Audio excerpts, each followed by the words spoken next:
écouté là-dessus, mais j'ai l'impression que vous n'allez pas droit au but. C'est-à-dire que vous faites une analyse de l'action actuelle du gouvernement, mais je n'entends pas encore. Alors, ce que je disais n'est pas une analyse du gouvernement. Je vous ai dit ce que je vais faire.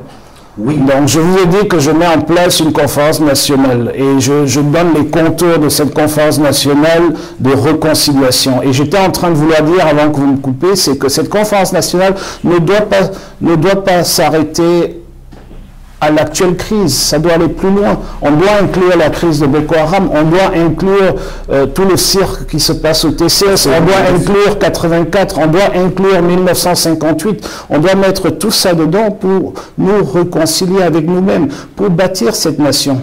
Il faut déjà qu'on s'accorde, qu'on est une nation et qu'on est des frères et des sœurs avec la même destinée. Pour ça, il faut une réconciliation nationale. Monsieur aussi, est-ce que je dois comprendre dans ce que vous êtes en train de me dire que vous mettez sur le même pied d'égalité la crise dite anglophone, la question des personnes qui sont jugées par le tribunal criminel spécial et toutes les autres questions? Je n'ai jamais dit ça. J'ai jamais dit que je mettais sur le même pied d'égalité. J'ai dit qu'on a un contentieux historique qui date de 1948.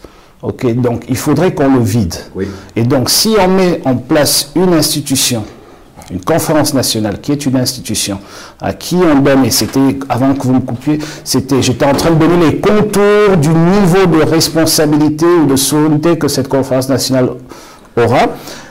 Quand on met cette institution en place, nous devons régler tous nos problèmes. C'est-à-dire qu'à la fin des travaux de cette conférence nationale, on doit être d'accord de 1948 à 2018 ou 2019, si c'est en 2019 que les travaux s'arrêtent. C'est-à-dire qu'il faut...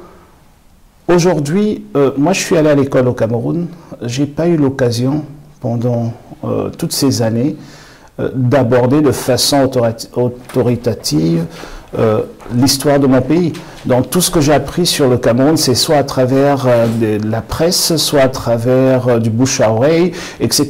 Donc il faudrait qu'on se réconcilie avec notre passé. Et pour cela, il faut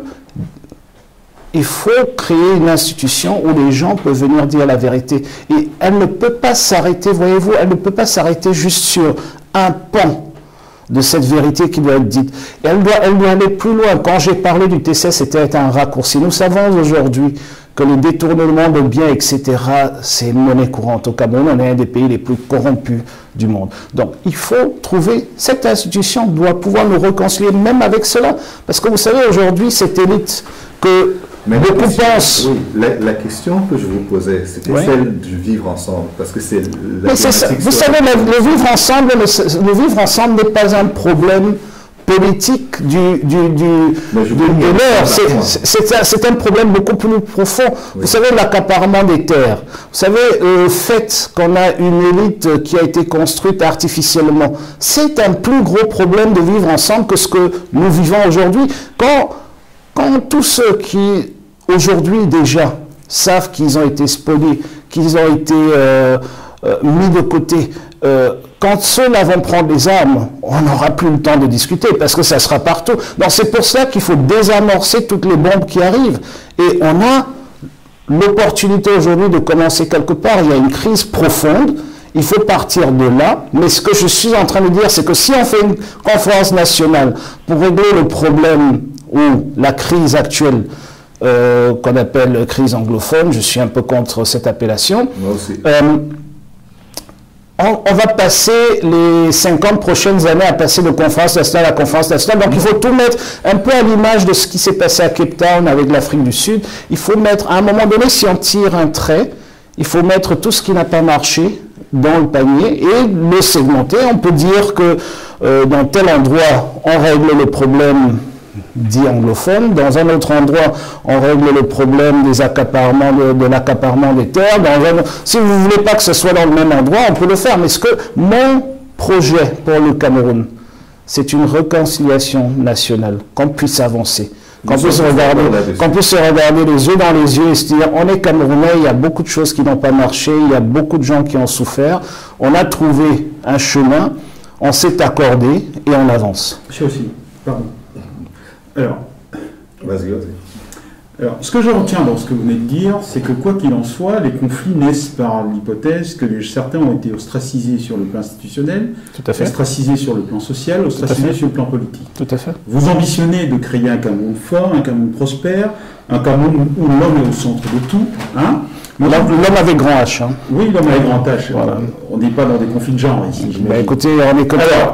Il n'y a pas de femme à table. Donc, alors, quelle est très concrètement votre stratégie au-delà des questions de conférence nationale? Moi, j'ai envie de vous poser une question très concrète. L'emploi est le vecteur de la paix sociale dans un pays. Tout à fait. Les réformes institutionnelles où chacun se retrouve dans des droits, c'est le cœur même du vivre ensemble. Tout à fait.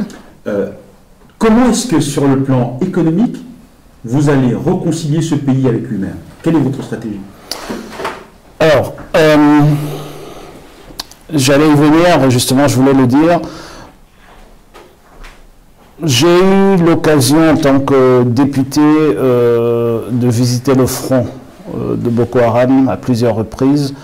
J'ai eu l'occasion, en tant que fils du Sud-Ouest et en tant que député, d'aller voir ce qui se passait aussi de ce côté-là.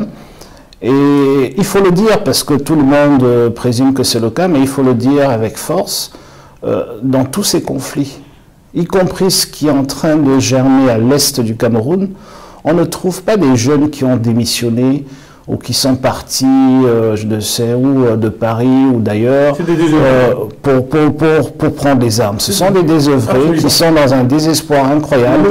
Et il faut le dire, parce que des fois on ne le comprend pas si bien. Il faut le dire et insister dessus. C'est bien de le dire. Ce qui m'intéresse davantage, c'est qu'est-ce que vous faites. Et donc il faut comprendre que l'emploi jeune est au cœur de tous ces conflits. Et comment vous allez le créer? Voilà. Alors j'ai plusieurs propositions, j'ai plusieurs points dans mon programme. Oui. Le premier, je pense, qui est celui qu'on peut activer le plus rapidement et qui peut même servir de tampon en attendant que les autres se mettent en place. Non, pas du tout. C'est le contraire. Mais c'est de remettre la ruralité au centre même de notre développement. Pourquoi? Parce que moi j'ai grandi, en grandissant, le Cameroun était un des plus grands pays agricole. On était fiers d'être 3e producteur mondial du cacao, on n'était pas loin de le café, etc. Et je crois savoir aujourd'hui que tous nos parents ont eu cette très bonne éducation grâce aux produits de la terre, et c'était pas le pétrole qui est arrivé qu'en 75 et qui a commencé à rapporter de l'argent en 77. Donc on doit se réconcilier avec ce passé-là et se dire il y a quelque chose qui n'a pas marché comme on aurait voulu et il faut le corriger. Qu'est-ce qu'il faut corriger? C'est le fait de remettre cette ruralité-là au centre de nos préoccupations de croissance. Voilà. Et ce n'est qu'une fois qu'on le comprend et qu'on essaye de le remettre, et surtout ne pas prendre la tangente qu'a pris le gouvernement actuel, c'est-à-dire de croire que c'est dans des grandes structures agro-industrielles que l'agriculture se développe, mais remettre les exploitations agricoles familiales au centre même de l'équation. Donc il s'agit de donner les moyens, et je suis contre cette approche de donner de l'argent aux jeunes pour qu'ils, entre guillemets, rentrent au village, mais c'est de rendre les villages, donc l'espace rural, plus attractif, de s'assurer, et c'est un des premiers gros chantiers dans ce domaine, de s'assurer qu'on n'est pas juste des occupants de la terre et on cultive, on vient nous chasser quand on veut faire passer une route ou quand un riche de la ville vient tout acheter, mais de s'assurer que chaque famille obtient un titre foncier pour la parcelle qu'elle cultive. Et parce qu'aujourd'hui, voyez-vous, par le simple fait qu'on a une oligarchie qui fait tout pour rester au-dessus du reste de la population, elle fait tout pour bloquer l'accès à la propriété foncière, et en bloquant l'accès à la propriété foncière, elle contrôle cette population-là. Alors que les plus riches du Cameroun, ce sont les paysans. Parce que s'ils peuvent titriser, s'ils peuvent sécuriser leurs biens fonciers, ils ont accès automatiquement au financement. Et c'est pour ça que vous ne pouvez pas créer une banque agricole quand le paysan n'a pas de titre foncier. Il faut d'abord, de façon assez expéditive, avec une très bonne diligence, refaire le code foncier ou faire un code foncier qui remet le Camerounais au centre même de la propriété foncière et mettre, je dirais, sans frais et le plus rapidement possible. Aujourd'hui, nous avons les technologies, c'est un autre pan de mon programme, d'utiliser toutes ces technologies pour rapidement pouvoir avoir un cadastre sur lequel tout le monde s'accorde. On n'a plus besoin aujourd'hui, comme on le faisait avant avec des maîtres, traverser toute la forêt, la savane, mais on a des drones, etc. On a des images satellitaires pour refaire le cadastre, pour s'assurer que dans un temps assez court, que le maximum des familles camerounaises, et mon souhait c'est qu'en 7 ans, dans un septennat, que toutes les familles camerounaises peuvent finalement avoir ce type de propriété avec lequel ils peuvent aller lever de l'argent pour investir dans l'agriculture, par exemple, avec les intrants, avec le matériel agricole, etc. Quand on pense aujourd'hui, une exploitation familiale agricole en moyenne, quand elle est délocalisée par l'État, après maintes discussions et ententes et tout sur la base de la production du cacao, je parle d'un projet que j'ai connu où on voulait accaparer les terres de la région d'Indienne. On a bien compris que l'axe... Parce que je suis en train de dire... On va un tout petit peu avancer. D'accord. On a bien compris que l'axe développement économique qui vous tient le plus à cœur, c'est le développement de la ruralité au travers de l'agriculture. Alors, il ne me tient pas le plus à cœur. J'ai dit dès le départ que c'était ce qu'on pouvait faire le plus rapidement possible et ça pouvait servir de tampon pour le reste. C'est-à-dire que ça va absorber déjà dès le départ une bonne partie de tous ceux qui veulent... Ce que je veux expliquer, c'est que c'est un vecteur important de votre stratégie. Voilà, et c'est un vecteur, c'est un levier qu'on peut mettre en place très rapidement parce que tout est déjà là. Voilà. Okay, donc, on n'a pas besoin d'importer le soleil, l'eau et la terre. Ok, voilà. D'accord. Vous nous dites que l'agriculture va représenter donc, et la fixation des jeunes dans la ruralité va représenter un pan très important dans votre stratégie. Vous savez que l'agriculture représente exclusivement 21% de la part de contribution dans le PIB. Tout à fait. Est-ce que vous envisagez d'augmenter cette part? Écoutez, pas forcément. Le but, ce n'est pas de faire en sorte que l'agriculture... Et en termes de création d'emplois, très concrètement, qu'est-ce que ça va générer? Déjà, je ne veux pas chiffrer les emplois. Pour une simple raison, je peux vous donner des chiffres. On parle de 2 millions d'exploitations. Mais je ne veux pas le faire parce que ça serait déplacé, parce que je pense... Vous êtes dans un enjeu oui, tout à fait. Mais donc, a priori, ça produit pour eux. C'est pas, vous savez, c'est pas en annonçant 2 millions d'emplois. Déjà, je ne pense pas... J'espère que vous n'annoncez pas simplement que vous avez fait des questions. Je ne pense pas que l'entrepreneuriat agricole peut être quantifié en termes de nombre d'emplois. C'est pour ça que moi je parle d'exploitation agricole familiale, c'est-à-dire que nous ne pensons pas que ces gens doivent devenir des employés dans les fermes. La finalité, c'est d'occuper, c'est d'avoir des jeunes entrepreneurs, de créer des centaines de milliers d'agribusiness, c'est-à-dire que des exploitations qui sont bien gérées, qui ont une comptabilité, qui ont des gens qui ont été formés. Pour le Cameroun, des exploitations qui sont bien gérées, qui sont bien comptabilisées, ainsi de suite. C'est ça votre ambition? Non, c'est pas, quand vous dites c'est ça mon ambition, c'est comme si je m'arrêtais à là. Je vous ai dit dès le départ, Monsieur Teki, je vous ai dit dès le départ que remettre la ruralité au centre joue le rôle de tampon, c'est-à-dire que c'est la chose la plus rapide que nous pouvons mettre sur pied. D'accord. Maintenant, je vous ai dit, l'ambition c'est de jouer le rôle tampon, ne me faites pas dévier de ce que je dis. Mais quel objectif? Moi je veux comprendre. L'objectif c'est de faire en sorte qu'un jeune qui s'installe en zone rurale peut être accompagné, sera accompagné pour mettre sur pied une exploitation familiale agricole. Ça veut dire quoi? Ça veut dire une exploitation de 5 hectares ou moins qui peut lui permettre de façon digne d'envoyer ses enfants à l'école, de se soigner, de vivre et de ne pas avoir... comment dirais-je, d'avoir à long terme, d'avoir un projet à long terme. C'est-à-dire que de ne pas ouvrir, de ne pas commencer une ferme parce qu'on n'a rien d'autre à faire et d'y aller de temps à autre, mais de véritablement s'investir dans cette exploitation-là, de la structurer et d'avoir une opération qui est plutôt dans le formel que dans l'informel. Et qu'est-ce qu'il faut faire en premier lieu? C'est ce que je vous ai dit, c'est de s'assurer que dans un laps de temps assez court, que toutes ces personnes aient un titre foncier en main. Parce que du moment où... Mais ça, on a bien compris. Du moment où vous avez ce titre foncier en main, ok, vous avez des sécurités légales qui vous permet de lever des fonds, oui, absolument, etc. Et donc de financer toute cette exploitation, la mise en place. Maintenant, je ne suis pas dans un débat. Ça m'intéresse au fait. Ça m'intéresse au fait peu si c'est à créer 1 million, 2 millions ou 10 millions d'emplois. Ce n'est pas là le débat. Le débat, ce que j'ai dit, c'est de créer, parce que c'est le levier le plus rapide qu'on peut utiliser. Maintenant, en termes... La création d'emplois vous intéresse peu, c'est ça? Ce n'est pas ce que j'ai dit. Qu'est-ce que vous dites? Parce que les gens doivent comprendre ce que j'ai dit l'objectif, c'est de faire en sorte que quand un jeune s'installe en zone rurale, oui, qui puisse avoir ce qu'on appelle en anglais un living wage, c'est-à-dire qui passe de la survie à la vie. Voilà. Donc, le nombre de jeunes qui seront attirés ne peut pas être supérieur à l'espace disponible. Okay? Donc, je ne suis pas... Derrière, vous avez une ambition qui est celle de la création d'emplois. Sinon, vous êtes en train de faire de l'incantation.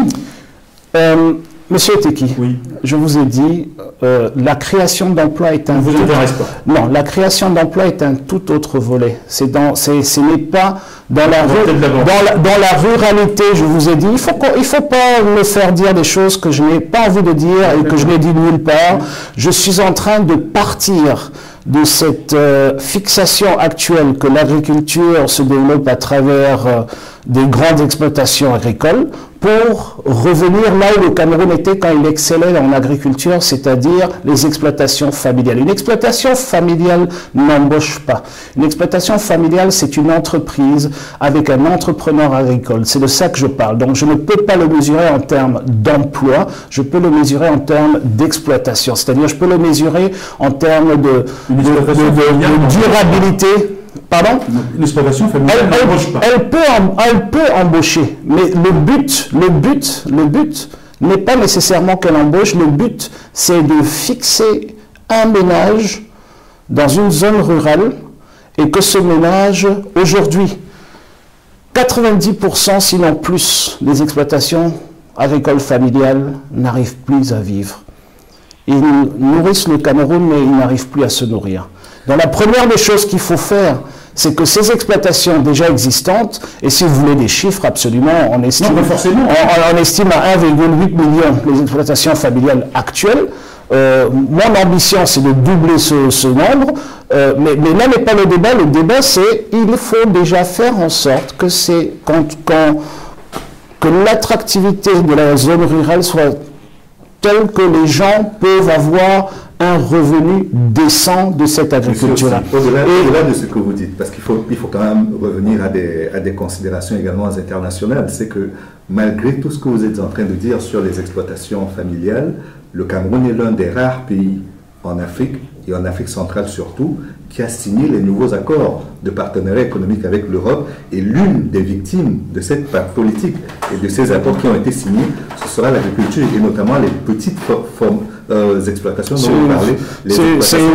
Ce que vous dites est complètement faux. Parce que, je ne sais pas, vous avez lu les accords de partenariat économique? Oui, je les ai lus. Et qu'est-ce qu'il y a là-dedans qui... Vous êtes mieux placé que nous. Non, mais c'est vous qui... De façon générale... Vous avez fait un constat avant de poser la question. Dites-moi toujours le constat. Allez-y. Ce que je suis en train de vous dire, c'est que vous avez en face de vous une politique agricole commune européenne qui subventionne ses exploitants et en face une politique africaine qui est celle qui atomise et donc basée sur les exploitations. Je suis tout à fait d'accord. Mais vous vous trompez le débat, monsieur, parce que je ne demande qu'à être contredit dans ce que je vous trompez le débat parce que les subventions agricoles de l'Union européenne aujourd'hui, C'est sur quoi vit M. Biya, c'est-à-dire l'importation du riz, de la farine et des poissons. L'agriculture camerounaise. Qui tue l'agriculture camerounaise, mais ça n'a rien à voir avec les APE, il ne faut pas mélanger les choses. Les APE sont une opportunité pour le Cameroun. C'est le problème que nous avons avec les APE.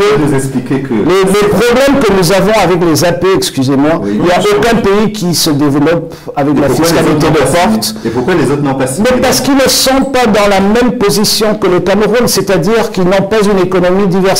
Pourquoi est-ce qu'un pays comme le Tchad signerait les APE quand la seule chose qu'ils exportent, c'est le pétrole? Vous comprenez? Quand vous exportez que le coton et le pétrole, les APE ne vous concernent pas. Ce qu'ils font... Non, vous n'avez pas lu les APE. Je suis désolé. Je suis désolé. Le but des APE, tel que les pays du Maghreb ont eu l'opportunité d'y entrer. Il y a beaucoup d'années. Ils ont des accords plus spécifiques avec ils ont des APE. Ok, ça s'appelle. Ils ont des accords privilégiés. Ils ont des APE plus, alors, si vous préférez. Oui. Et c'est ce que j'aspire négocier avec l'Union européenne en tant que chef de l'État. Pourquoi? Parce que aujourd'hui, quand vous allez dans une boutique à Paris et que vous achetez un jean tunisien, il est tunisien pas parce que les Tunisiens font mieux les jeans que les Camerounais, c'est parce qu'ils ont des accords qui font en sorte que ces produits peuvent être encore plus compétitifs et donc rapporter encore plus d'argent pour les usines établies là-bas. Ce que le Cameroun aurait dû faire si on avait un leadership et une gouvernance, c'est d'inviter les investisseurs camerounais de la diaspora et étrangers pour monter toutes ces usines pour profiter des APE. Et c'est ce qu'on a été incapable de faire malgré le fait que l'Union européenne a doté le Cameroun d'un budget assez important pour mettre les entreprises camerounaises aux normes pour pouvoir exporter. Et donc les APE sont une opportunité pour l'emploi des jeunes. Les APE sont une opportunité pour l'industrialisation du Cameroun. Et les APE, je suis désolé, beaucoup le disent, les APE ne touchent pas la production agricole camerounaise, ne touchent pas la production en ce que dans les 8000 produits européens, il n'y a pas des produits de la terre. Okay? Il y a des produits autour de la terre qui sont déjà de toute façon aujourd'hui importés et pas produits au Cameroun. Il y a des embryons de cheval sélectionnés, des embryons de vaches sélectionnées, etc. que le Cameroun importe déjà aujourd'hui. Donc on les importera encore moins cher. On va tout petit peu avancer si vous voulez bien. Je veux bien. Non mais je voulais juste, c'est important de comprendre que le problème que nous avons avec cette ruralité aujourd'hui, c'est la subvention apportée à l'importation de la farine déjà subventionnée. Et donc aujourd'hui, vous avez une famille en zone rurale qui produit du macabo, vend ce macabo au bord de la route pour pouvoir acheter du pain pour les enfants parce que on peut nourrir avec un seul macabo. Aujourd'hui, on peut nourrir toute une famille avec du pain pendant une semaine. Et c'est ce qu'il faut arrêter. Et c'est un tout autre débat que celui des APE. Monsieur aussi, dans votre stratégie de développement économique, je n'ai pas le moindre doute que vous avez une vision de comment est-ce que la dépense publique peut y contribuer. Est-ce que vous pouvez décliner assez rapidement quelle sera votre politique en termes de dépenses publiques? Est-ce que vous allez avoir une dépense publique plutôt expansionniste, plutôt restrictive? Comment est-ce qu'elle va s'articuler avec l'ensemble des projets que vous voulez réaliser? Alors, déjà avant d'entrer dedans, si vous permettez juste une minute, j'aimerais juste insister sur le fait que pour l'emploi jeune, je reviens dessus avec votre permission. J'ai parlé de l'agriculture et de la ruralité comme tampon et ce n'est pas exclusivement ce qu'on pense parce qu'il y a des points beaucoup plus importants, beaucoup plus profonds que cela. Pour la création de le dire. Non, vous m'avez relancé. Je vous ai dit le premier pan et celui que j'utilise comme tampon, c'est la ruralité. On peut prendre 2 minutes pour revenir sur le sujet. Hein. Et le reste, on va passer. Il y a beaucoup d'autres pans qui sont dans le programme politique, qui sont par exemple une révolution numérique, qui sont les industries du futur, etc. Donc il faut juste que ce soit compris ainsi. Maintenant, sur les dépenses publiques, je pense... Vous avez formulé ma question? Non, ça va.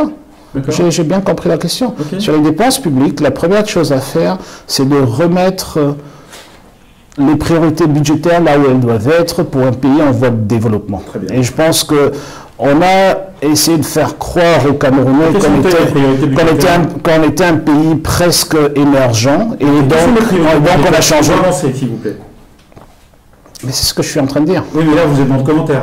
Non, je suis en train budgétaire. Pour dire ce que je dois dire, je dois bien pouvoir poser les points pour qu'ils soient pas mal compris. Ma question, je dis aujourd'hui priorité budgétaire pour un Cameroun émergent demain. D'accord, laissez-moi donc donner la réponse. Voilà. C'est vous qui posez les questions, c'est moi qui donne les réponses. Donc, je ne vous demande pas de changer. Vous faites aussi des commentaires quand vous posez vos questions. Et donc, je ne vous demande pas de changer vos questions quand vous les posez. Donc, acceptez aussi mes réponses, même si elles ne sont pas à la vitesse que vous souhaitez les avoir. Donc, voilà. Mais si vous me coupez, Monsieur Teki, si vous me coupez à chaque fois, on n'y arrivera jamais. Vous pouvez me rappeler que peut-être il faudra aller plus vite ou aller droit au but, mais j'ai le droit d'être président de la République. J'ai le droit que je sois président de la République ou pas, je suis l'invité, et donc vous avez l'obligation d'avoir un minimum de courtoisie, pas de respect, mais de courtoisie avec l'invité, et de comprendre que l'invité a le droit de répondre à vos questions de la façon qui l'arrange le mieux. Si on pouvait avancer, ce serait encore mieux. D'accord. Donc maintenant, je reviens sur ce que je voulais dire avant que vous me coupiez. J'étais en train de dire que parce qu'on a fait croire aux Camerounais qu'on est presque un pays émergent, on a subtilement changé les priorités budgétaires. Et on se retrouve aujourd'hui dans une situation où le fonctionnement écrase le reste du budget. Et donc le réaménagement budgétaire premier qu'il faut faire, c'est d'avoir un budget de développement. Et un budget de développement veut dire qu'il faut avoir une part importante du budget qui va dans l'investissement. Donc il faut inverser la tendance actuelle. Aujourd'hui, si nous allons au fond du budget, vous allez voir qu'on a 70-30, 70% de fonctionnement, 30% d'investissement. Sur les chiffres présentés au Camerounais, c'est à peu près 60-40, mais dans la réalité, c'est 70-30 parce qu'il y a beaucoup de chapitres et de sous-chapitres du budget d'investissement qui sont au fait des budgets de fonctionnement. Et donc, ce qu'il faut faire, c'est de l'inverser, c'est-à-dire d'avoir le courage nécessaire de dire que 70% du budget de l'État doit aller dans l'investissement et dans un investissement productif plutôt qu'un investissement passif comme c'est le cas aujourd'hui. Vous poser une question ? Bien sûr. Vous êtes là pour ça. Alors, parce que finalement, il faut vous demander la permission à chaque fois. Non, j'ai jamais dit ça. Moi, je reviens assez rapidement. Donc, vous nous dites qu'il faut inverser le rapport entre le budget de fonctionnement et le budget d'investissement, ce qui est tout à fait normal. Mais c'est pas normal puisque c'est pas fait aujourd'hui. Ce qui est cohérent d'un point de vue économique. Merci. Et surtout quand on est dans une stratégie, une perspective de développement économique. Moi j'ai envie de vous poser une question. Comment est-ce que vous faites pour réduire la part du budget de fonctionnement quand vous augmentez de façon relativement importante le salaire des fonctionnaires et que vous augmentez par ailleurs le SMIC qui va gréver la part la marge bénéficiaire des entreprises et qui va fatalement et de façon mécanique réduire la part des contributions vers l'État. Alors, vous allez vous poser une question bien commentée, mais je n'ai pas le droit de donner des réponses commentées. Donc, j'aimerais déjà commenter la réponse, c'est-à-dire, premièrement, il ne s'agit pas aujourd'hui d'augmenter les dépenses dans le fonctionnement pour doubler les salaires. Et vous allez me permettre, parce que c'est un point très important, de prendre un petit peu de temps. Les salaires des fonctionnaires ont été réduits de 70% dans les années 90, très exactement en 94. Aujourd'hui, ce que nous disons... Avec la dévaluation du... Aujourd'hui, il ne s'agit pas la dévaluation. On a à la suite de la dévaluation, voilà. Et aujourd'hui, il ne s'agit pas de regarder comment est-ce qu'on paye les fonctionnaires. Il s'agit de savoir est-ce qu'on a une fonction publique ou pas. Est-ce qu'on a une fonction publique à la hauteur des attentes des Camerounais ou pas? Est-ce que cette fonction publique peut effectivement faire le travail qu'on attend d'elle ou pas? Et vous conviendrez, je travaille avec ces institutions et on est cohérent sur la même démarche avec ces institutions. Malgré le consensus de Washington. J'y arrive.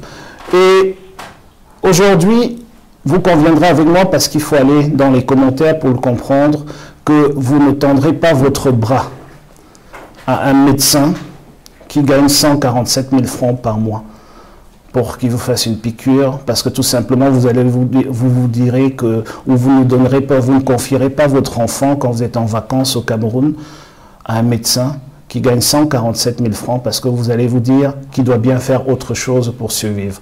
Maintenant, je prends ça, je veux retourner la question dans un autre sens, c'est que nous avons le gouvernement du Cameroun lui-même, son ministère de l'économie et du plan, qui fait des enquêtes des ménages tous les 2, 3, 4 ans. La dernière enquête, appelée ECAM 4, date de 2014.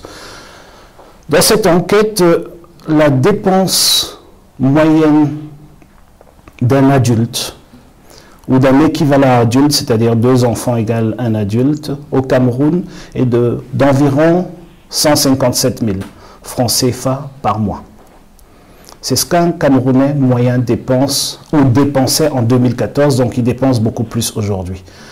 Quand on demande d'augmenter le SMIC à 160 000 francs, il ne s'agit pas de réduire la marge des entreprises et de ce fait l'impôt sur les sociétés qui est pratiquement, qui ne représente pas grand-chose hors pétrole et multinationales au Cameroun, ça aussi il faut le reconnaître, et donc il s'agit plutôt de stimuler la consommation pour augmenter cet impôt sur les sociétés, pour faire en sorte que finalement les entreprises détenues par les Camerounais, qui sont pour la plupart dans la consommation dans ce secteur-là, pour leur donner un nouveau marché. Donc il faut comprendre qu'augmenter les salaires les plus bas aujourd'hui et ne même pas avoir l'ambition d'aller au niveau de nos voisins, parce que certains sont à 250 000 voisins immédiats, d'autres sont à 200 000, et d'autres que généralement les Camerounais prennent pour être inférieurs à nous, sont déjà à 80 et 100 000 francs. Donc on a le salaire minimum le plus bas, 36 800 francs ou 38 600 francs selon comment on le prend, et l'ambition que j'ai, et je pose très souvent la question comme on la pose, je dis, monsieur Eteki, est-ce que vous accepteriez que votre enfant travaille pour 36 000 francs par mois? Et la réponse est non. Il y a des gens qui travaillent aujourd'hui pour cette... Et donc il faut changer. Prenez le personnel il faut donc... Mais c'est ce que je suis en train de dire. J'ai une responsabilité sociétale, je mets l'homme au centre de mes décisions et je n'accepterai pas qu'à la fin de mon septennat, que quelqu'un travaille 42 heures par semaine pour rentrer à la maison à la fin du mois, quand il est payé ou elle est payée avec 30 000 francs. Et c'est pour cela, si ces personnes ne sont pas et c'est pour cela, ça c'est déjà le cas. Ils ne sont pas payés pour beaucoup d'entre eux. Ce n'est pas là le débat. Le débat, c'est qu'il faut comprendre que ce n'est pas un coût, c'est un investissement nécessaire aujourd'hui. Il faut comprendre que ça ne coûte pas plus cher. Il faut comprendre que ça crée de la consommation. Il faut comprendre que ça ne nous rend pas moins compétitifs, parce qu'aujourd'hui, par exemple, et c'est l'argument que le gouvernement a sorti, que les grandes agro-industries vont fermer. J'ai dit, je suis désolé, la seule agro-industrie qui marche, qui rapporte de l'argent aujourd'hui au Cameroun, est peut-être la banane, et la banane est très peu compétitive, c'est un secret pour personne. La banane camerounaise est très peu compétitive, pas parce qu'on n'a pas la qualité, mais parce qu'on n'a pas le prix. Et si nous avons la banane la moins compétitive sur le marché, avec des manœuvres agricoles qui gagnent moins de 38 000 francs par mois, vous conviendrez avec moi que quand la concurrence vient des dom-toms français, vient de la Guadeloupe et de la Martinique, il y a un problème. Et le problème n'est pas au niveau de la solde de ces manœuvres-là. Donc il faut comprendre que c'est un impératif de sortir de cette logique où on fait croire aux gens que pour que l'économie tourne, il faut qu'il y ait des esclaves, il faut qu'il y ait une servitude. Et il faut sortir de cette servitude. Maintenant, pour ce qui concerne les fonctionnaires, si vous voulez une fonction publique qui fonctionne, qui marche, il faut que les gens puissent vivre de leur salaire. Donc, il faut se donner des moyens, d'avoir des fonctionnaires qui vont au travail le matin en souriant.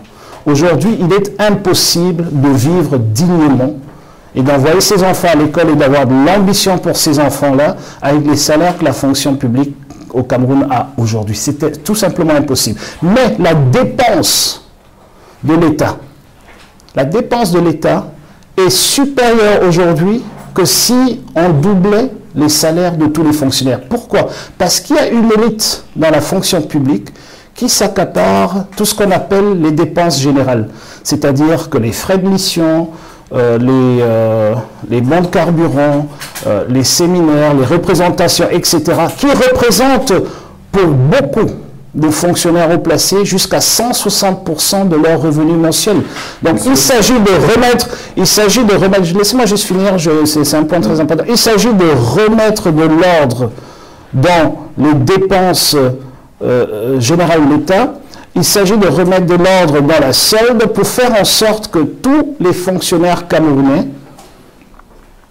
peut-être et très probablement indexés sur leur performance ou la performance de leurs administrations respectives, que tous les fonctionnaires camerounais reçoivent au minimum l'équivalent au bout de 5 ans du double de leur solde d'aujourd'hui, et sinon plus, parce qu'en plus de cela, j'y attache, et vous l'avez oublié, j'y attache des primes à la difficulté. C'est-à-dire que je le considère, aujourd'hui, si vous allez à l'école primaire de Kolofata, vous allez trouver un enseignant qui peut-être n'a pas l'argent de transport pour fuir la guerre.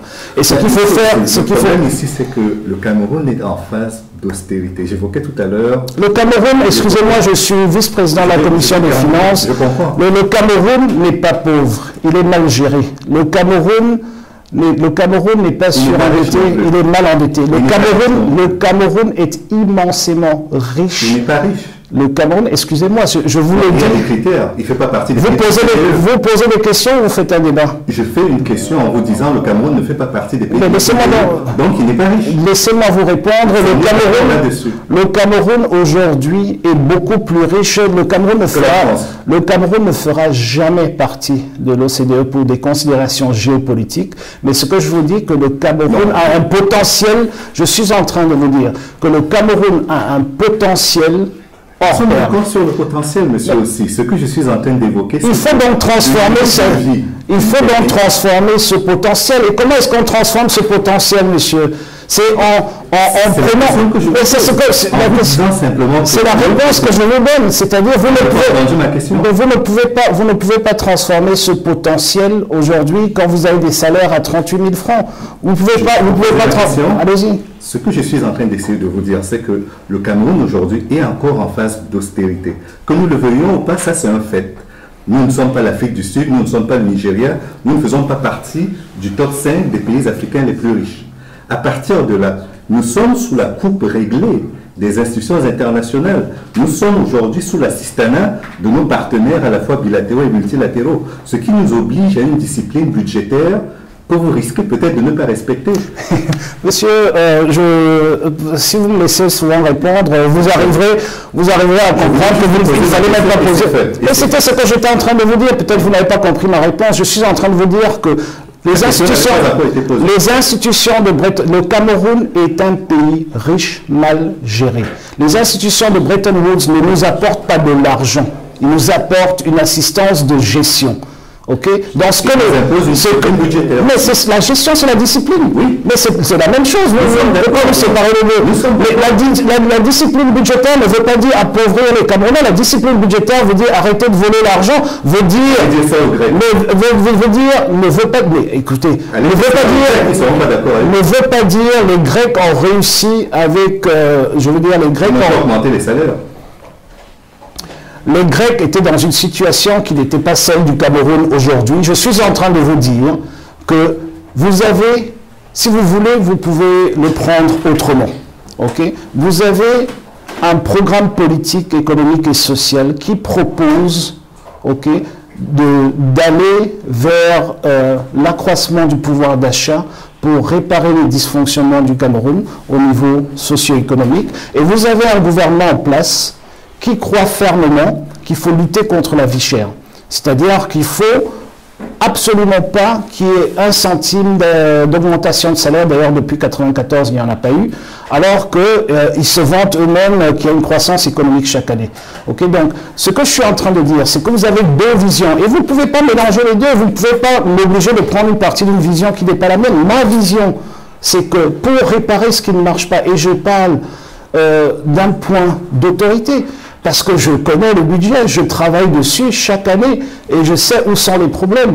Aujourd'hui, le Cameroun dépense plus que ce qu'il dépenserait, et le contribuable camerounais dépense plus que ce qu'il dépenserait si on avait doublé les salaires des fonctionnaires. Donc il ne s'agit pas d'augmenter la charge de l'État et donc finalement la charge des contribuables, mais il s'agit de mieux gérer l'argent à disposition. C'est ce que j'essaye de vous expliquer.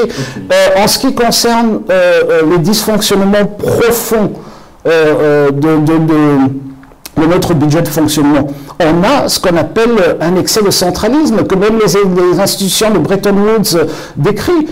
Nous, on le répare comment? En adressant le problème de la forme de l'État, c'est-à-dire en introduisant le fédéralisme qui met un frein à tout cela, c'est-à-dire que l'argent d'une région ira à la région, l'argent d'une commune ira à la commune, et il n'y aura pas 15 000 réunions préparatoires et séminaires et conférences pour décider où l'argent va, etc. Et fondamentalement, ce qu'il faut comprendre, c'est que aucune des propositions, aucun des points dans mon programme n'est pas, comment dirais-je, n'est pas finançable par le budget actuel de l'État. Le problème du budget actuel de l'État, c'est qu'il est mal géré, il est mal monté, il est mal géré et il ne va pas vers une croissance productive de l'économie camerounaise. Nous dépensons beaucoup trop d'argent sur des importations, comme on l'a dit tout à l'heure, qui n'apportent rien à l'économie, qui la détruisent plutôt. Oui. Si vous permettez qu'on avance un tout petit peu, parce que je pense qu'il ne reste plus qu'une dizaine de minutes, je pense qu'on va passer vos arguments sur la question budgétaire, sur la question de l'augmentation des salaires. Vous êtes convaincu que l'administration moderne passera par une augmentation du niveau de rémunération des fonctionnaires? Tout à fait. Voilà, donc ça c'est votre conviction, vous êtes candidat à la présidence de la République, c'est votre conviction, c'est votre droit. Et les faits prouvent que c'est finançable. Voilà. Et vous êtes aussi convaincu que si on veut un tissu industriel, un tissu d'entreprise dynamique, compétitif, il faut augmenter les salaires? Tout à fait. Très bien. Alors, dites-moi, une administration moderne passe par une série de transformations qui sont entre autres la transformation numérique. Tout à fait. L'éducation moderne passe par une corrélation entre la stratégie économique de demain et les compétences dont on aura besoin demain. Tout à fait. Comment est-ce que, dans votre programme, dans votre vision à vous, vous ferez de la transformation numérique un levier important pour une administration moderne de demain? Ça, c'est la première question. Comment est-ce que vous ferez de l'éducation nationale au travers de l'amélioration non seulement du marché du travail de demain dans l'adéquation avec les compétences qui seront attendues, comment est-ce que vous ferez de l'éducation nationale un levier de notre développement économique? Alors, c'est une question qui nécessite probablement plus que 7 minutes pour répondre, mais je ne vais pas couper encore plus de ce temps. Premièrement, je pense et je suis convaincu qu'une révolution numérique au Cameroun est une immense opportunité pour la jeunesse, pour l'emploi de jeunes, pour l'arrimage de notre pays dans les industries de demain et surtout pour gagner du temps, je dirais le temps perdu ces 36 dernières années, pour me résumer à ça. Et donc, il est important de le reconnaître en tant que tel. Et nous venons de loin. Nous venons d'une situation où... Vous savez, il ne nous reste pas beaucoup de temps. Hein. Tout à fait. Nous venons de loin. Vous ne répondez pas à la question Pour répondre à la question, il faut que je plante le décor et je donne le contexte. Parce que je ne viens pas ici faire un plaidoyer, je viens m'expliquer sur les questions qu'on me pose. Donc, je peux dire quelque chose qui a beaucoup de valeur pour nous trois Camerounais à table, mais qu'un Gabonais n'arrivera pas à comprendre. Donc, c'est pour ça qu'il est important de planter le décor. Écoutez, je dois être cohérent pour tous les humains, donc pas que pour les Camerounais. Votre télévision s'appelle Diaf TV, dans Diaspora Afrique Télévision, et donc je suppose que vous avez des téléspectateurs qui viennent d'autres pays aussi. Non, je veux juste dire, et même vous savez, même au niveau du Cameroun, il faut qu'on comprenne pourquoi on fait certaines choses. Mais pour aller très vite, au niveau de la... Bon, ma question était de savoir comment est-ce que la révolution numérique va participer de la construction d'une administration moderne. Ben, écoutez, pour aller très vite, je vais prendre des exemples très simples. La dématérialisation complète de l'administration s'impose. Aujourd'hui, on perd beaucoup trop de temps à courir derrière des documents. Aujourd'hui, on a pour un dossier, il faut donner 17 actes qui les uns contredisent les autres. Est-ce que cette dématérialisation aura un impact sur le staffing? Bien sûr. Donc ça veut dire que vous allez couper dans les effectifs de la fonction publique? Non, je vais réorienter ces effectifs vers des postes productifs. C'est pour ça que je vous ai dit la forme, les tâches. Je voulais monter le décor et le contexte, vous avez refusé. Vous me rappelez la discussion sur le dynamique.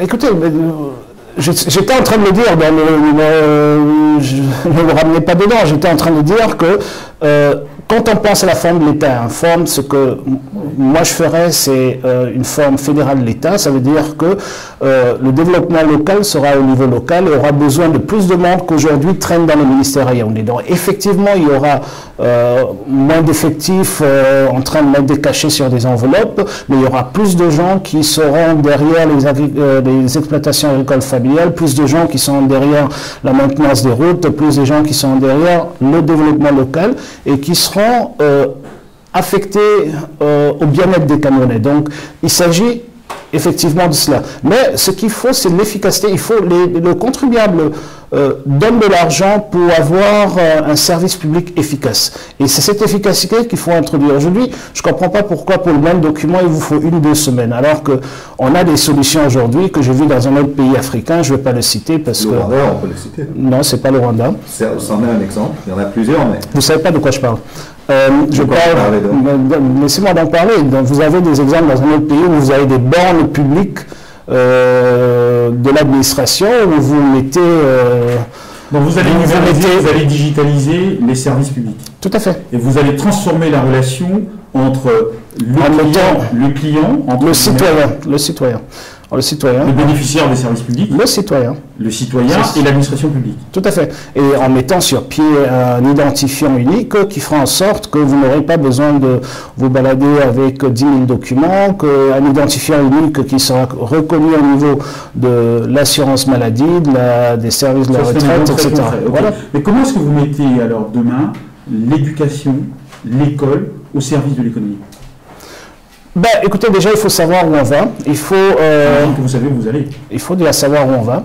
Donc, il faut réorienter le cursus actuel. Pour revenir sur le numérique, le premier chantier à l'école, c'est de dématérialiser le manuel scolaire. Aujourd'hui, c'est une mafia. C'est plus de 150 milliards qui partent en fumée chaque année. Ma question est plus précise, s'il vous plaît. J'y arrive. J'y arrive. Souffrez d'écouter mon développement. Je ne souffre pas du tout, mais je voudrais... Et donc, oui, mais à chaque fois, si vous me coupez à chaque fois, on va arriver beaucoup plus lentement. Donc, je suis en train de dire qu'il faut dématérialiser le manuel scolaire. En dématérialisant le manuel scolaire, vous développez une industrie locale déjà du développement des outils numériques pour l'école. En ce faisant, vous mettez sur pied une connectivité qui fait en sorte, et c'est là que j'arrive à votre réponse, peut-être ce qui vous intéresse, qu'on peut être de façon instantanée, on n'est pas fixé sur un cursus qui va durer 4, 5, 6 ans, mais on peut réorienter parce qu'on a accès à tous les élèves camerounais de façon instantanée. On peut réorienter ces cursus quand on voit que, par exemple, les besoins de demain vont plutôt dans tel sens ou que de l'autre. Donc, on sort de on va dans une forme beaucoup plus dynamique. Comment voyez-vous l'économie, la structure de l'économie du Cameroun de demain? Plutôt industriel, plutôt service, c'est pour ça qu'il fallait qu'on plante le décor, parce qu'on sort de cette structuration primaire, tertiaire, vers une autre structuration. Vous savez que les emplois de demain n'auront rien à voir avec les emplois d'aujourd'hui. Oui, c'est ça ma question. Quels seront les emplois de demain pour l'économie du Cameroun? Alors, les emplois de demain que je veux pour l'économie du Cameroun seront essentiellement dans ce qu'on appelle aujourd'hui le tertiaire, mais ne sera plus considéré comme tel parce que l'emploi de demain sera complètement destructuré. Comment est-ce que la stratégie de l'enseignement, de l'éducation va s'aligner avec cette vision de l'emploi de demain? En ayant une offre éducative dynamique, c'est-à-dire quoi dynamique? Dynamique, ça veut dire qu'on peut réorienter l'offre au fur et à mesure. Mais c'est ce que je dis. Non, mais dynamique, c'est pas un contenu. Non, mais je veux dire aujourd'hui, vous pouvez décider.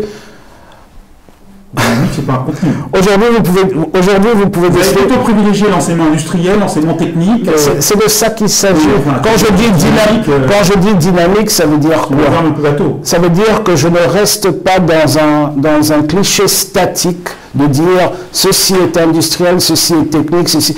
Dans un enseignement dynamique, aujourd'hui comme en Finlande et comme dans d'autres pays, on arrive à adapter le contenu par rapport aux exigences de demain. C'est-à-dire que si le Conseil national de l'éducation décide au mois de mars qu'il faudrait peut-être aller plus dans le sens des mathématiques, vous pouvez instantanément, puisque vous avez accès au manuel des élèves et des enseignants, vous pouvez instantanément ajouter 2 heures de mathématiques de plus par classe. C'est ce qu'on appelle une éducation dynamique. Donc c'est ce que j'essaie d'expliquer. Il ne s'agit plus aujourd'hui, les métiers de demain seront complexes et n'auront rien à voir avec ce que nous avons aujourd'hui. Les gens travailleront depuis chez eux, la rémunération sera différente, la façon de travailler, l'approche sera différente. Donc il faut absolument adapter l'offre. On a compris. Vous envisagez de créer un État social où l'homme est au centre de tout avec des solidarités. Ça passe par ce que vous avez appelé la protection sociale au travers de l'assistance maladie. C'est bien cela. Vous savez que le préalable à l'assistance maladie, c'est l'organisation... C'est l'assurance, pas l'assistance. L'assurance maladie, pardon. Excusez-moi lapsus. Est-ce que vous savez que le préalable, le prérequis pour l'efficacité de l'assurance, pour que l'assurance maladie fonctionne, c'est l'organisation en amont de la santé publique? Bien sûr. Comment vous concevez-vous la santé publique de demain, Cameroun? Écoutez, si je remets le décor pour mieux l'expliquer, vous allez encore me couper, mais je vais aller droit au but. Il faut une santé publique qui est proche des Camerounais, il faut une santé publique qui est... Santé publique proche des Camerounais. Proche des Camerounais. C'est-à-dire qu'aujourd'hui, vous avez l'accès à la santé, c'est le premier problème des Camerounais. Vous comprenez ce que c'est que la santé publique? Bien sûr. C'est quoi la santé publique pour vous? Ben écoutez, c'est la santé publique, c'est tout ce qui a trait. En fait, je ne suis pas dans un examen, dans un cours, enfin, il faudrait qu'on se comprenne pour qu'on avance. Ce que je comprends comme santé publique... La santé publique proche des Camerounais, ça ne veut rien dire. Une santé publique proche des Camerounais, excusez-moi, ça ne veut peut-être rien dire pour vous parce que vous ne comprenez pas ce que c'est que la santé publique, mais la santé publique pour... Rapprocher les Camerounais de la santé publique veut dire quoi? C'est aujourd'hui le premier problème de santé publique, de la santé publique au Cameroun, c'est l'accès à cette santé publique. C'est ce que j'essaie de... L'accès à la santé publique. L'accès à la santé publique. L'accès à la santé publique est le premier des problèmes des Camerounais aujourd'hui. C'est-à-dire qu'il y a... Je prends un exemple aujourd'hui, je rentre, excusez-moi, c'est pour peut-être mieux vous situer. Vous savez que la santé publique, c'est l'ensemble des éléments qui participent bien sûr, au bien-être mental, au bien-être physique. Bien sûr, mais quand vous n'avez passe par l'environnement, bien sûr, mais quand vous n'avez pas accès à l'information qui vous dit que la bonne nutrition c'est ceci, quand vous n'avez pas accès à des conseils médicaux, quand vous n'avez pas accès aux médicaments, quand vous n'avez pas accès à des financements pour vous soigner, quand vous n'avez pas accès à une assurance maladie, ça s'appelle l'accès à la santé publique, Monsieur Teki. Donc je suis en train de dire le premier problème camerounais aujourd'hui qui a été identifié comme tel et qui est le problème numéro 1, c'est l'accès à la santé publique. Vous ne le savez peut-être pas, Monsieur Teki, mais 5 millions d'enfants camerounais souffrent de malnutrition. Et dont 2 millions ou 1 200 000, excusez-moi, souffrent de malnutrition aiguë. Vous savez ce que ça veut dire, la malnutrition aiguë? Ça veut dire que si ça se passe sur les 1000 premiers jours de vie de l'enfant, à l'âge adulte, cet enfant a 10% de neurones en moins. Vous savez ce que je veux dire? Alors, et donc, les transformations structurelles que vous allez mettre en place pour améliorer la santé publique. Mais voilà, déjà, structurellement, il faut créer cet accès à la santé publique, c'est-à-dire il faut créer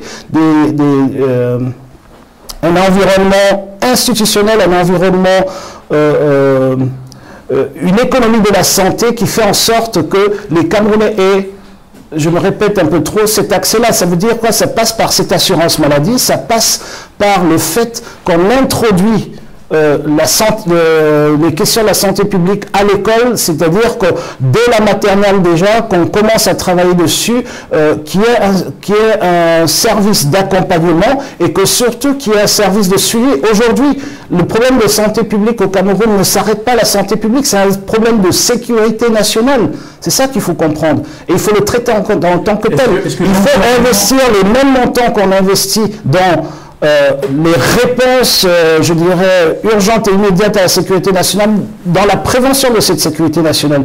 Et la prévention passe par des questions essentiellement de santé publique. Est-ce que l'environnement et l'urbanité ont une place prépondérante dans votre stratégie en matière de santé publique? Elles ont, oui. Quelle est-elle? Et comment ça s'articule? Écoutez, déjà... Je vais difficilement, parce que s'il faut expliquer le lien, ça va perdre beaucoup de temps, mais il y a tout un pan. Déjà, il y a au niveau de l'habitat, aujourd'hui, vous allez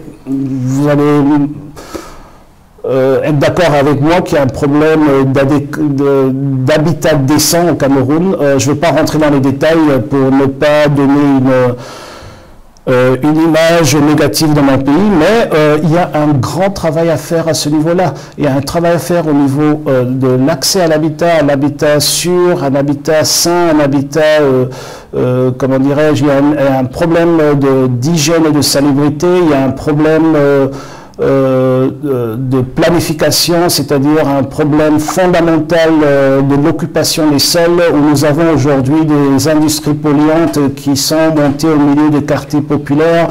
Nous avons un problème, encore une fois, permettez-moi de revenir dessus, de l'accès à la santé publique, c'est-à-dire que les distances qu'il y a entre les formations habilitées à offrir des services de santé publique et les populations, vous avez des problèmes d'accès aux autres services sociaux, c'est-à-dire aux écoles. Beaucoup de gens ne le savent pas, mais beaucoup d'enfants camerounais ne vont pas à l'école parce que l'école est beaucoup trop loin. Et l'école est beaucoup trop loin parce qu'on a mis l'école dans le quartier ou le village, la baraque, etc. C'est que dans ce que j'ai compris, et je pars sous votre contrôle, que votre approche de la santé publique, c'est d'abord la prévention.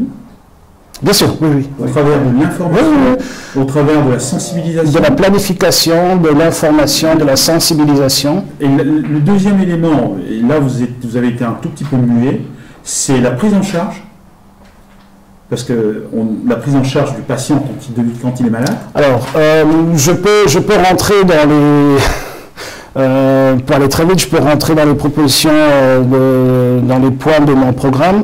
L'assurance maladie universelle s'impose au Cameroun. Elle s'impose tout simplement parce qu'elle doit régler les problèmes cruciaux. L'assurance maladie, il y a une institution hospitalière. Bien sûr. L'assurance maladie... Vous savez, l'institution hospitalière ne peut pas exister quand il n'y a pas de malade. Aujourd'hui, il n'y a pas de malade... Mais l'assurance maladie ne sert à rien s'il n'y a pas d'institution hospitalière.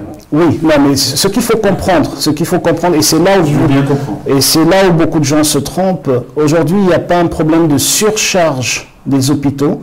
Le problème même qui se pose, c'est que beaucoup sont vides. Il y a un problème d'infrastructure dans les hôpitaux, monsieur aussi. Oui, il y a un problème d'infrastructure qui vient du fait qu'il n'y a pas, si vous voulez les appeler, de clients.